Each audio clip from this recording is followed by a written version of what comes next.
अगर हमरे गांव में नहीं गांव में बात बताइत बा।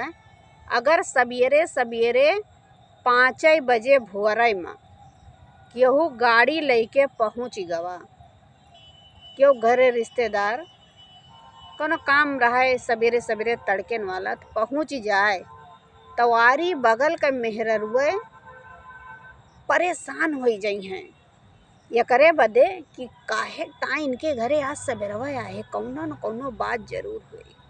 आपन सारा काम काज छोड़ के वो यही चक्कर में लाग रही हैं कि पता नहीं का भाव बा, काहे ना आए बाटे उनके रिश्तेदार। और वह सुबेरे अंधेरहीन तोरे हियाँ चाहे एक मिर्चे मांगे चली आई हैं, खाली ई पता लगावे ताई कि फलाने रिश्तेदार काहे बदे आए हैं सवेरवे।